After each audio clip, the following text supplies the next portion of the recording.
We've applied a blended box map to project 2D checker maps onto this 3D terrain. And they are being applied from the cardinal directions of X, Y, and Z, but the scaling is all wrong. Let's correct that.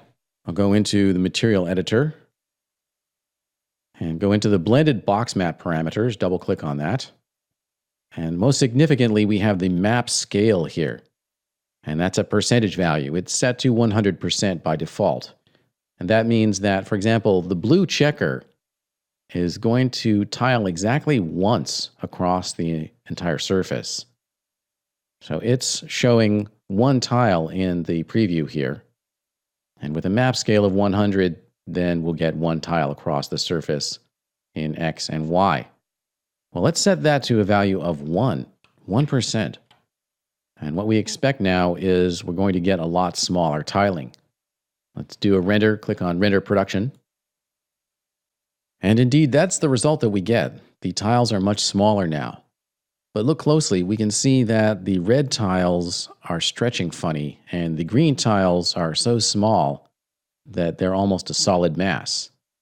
Let's go back into the material editor and we can correct those issues. The simplest method here is to change the tiling factor for the red and green checkers. Double-click on the red checker node.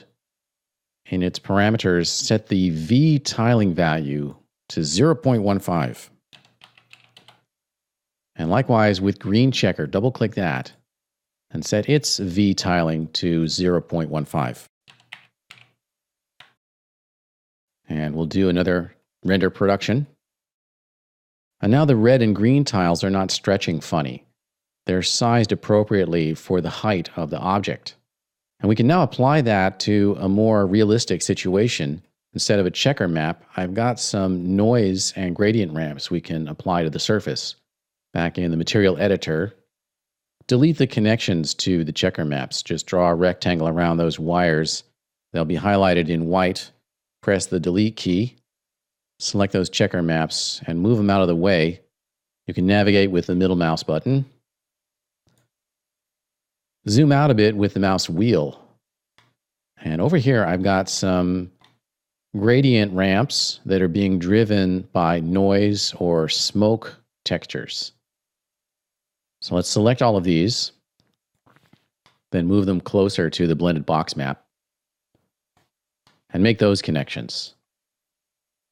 The Z gradient output will go into texture 1, X output into texture 2, and the Y output into texture 3. Now we've made those connections, but the tiling is probably not going to match the scene. If we go into these maps, double-click on smoke, its tiling is set to 111. Double-click on the X noise, and again, its tiling is set to 111, as is this one here. Double-click on it.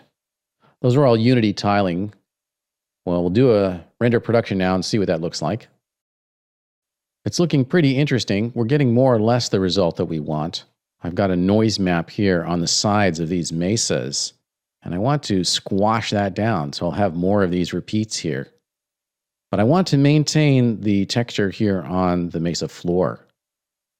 So let's see what we can do. We'll go back over to the material editor, back into the blended box map, double-click on that, and scroll down to the bottom, and you'll see a coordinates rollout, very similar to an ordinary map coordinate rollout. And we could attempt to squash the texture vertically in the Z-axis.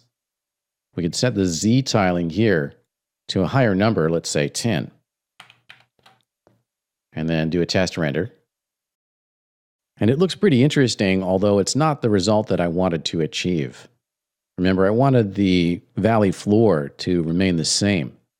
What we've done here is we've squashed the coordinate space of all of the textures equally.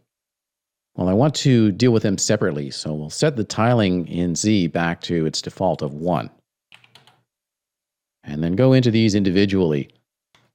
The smoke texture is actually fine the way it is. I'm going to leave it alone. That's going to be the one that's projected on the valley floor or along the Z-axis.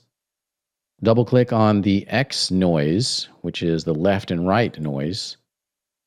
And let's play with it. We'll change its Z tiling here to 10. And this noise texture over here is mapping to the y-axis or front and back. And that's what's giving us the layered effect in the rock. Double click on that noise node. And let's increase the tiling of that quite a lot. We're going to give it a value of 100. And that's going to squash the texture vertically to produce a lot more repeats in the same vertical distance. And that's only going to operate on the front and back. And again, that's going to give us that layered effect in the rock. So we'll do another test render. And here's the end result of our experiments with blended box map. We've non-uniformly scaled the coordinate spaces of 3 different 3D textures. And we did that in order to best fit the features of the particular object or scene that we're mapping onto. And that's a brief introduction to the blended box map.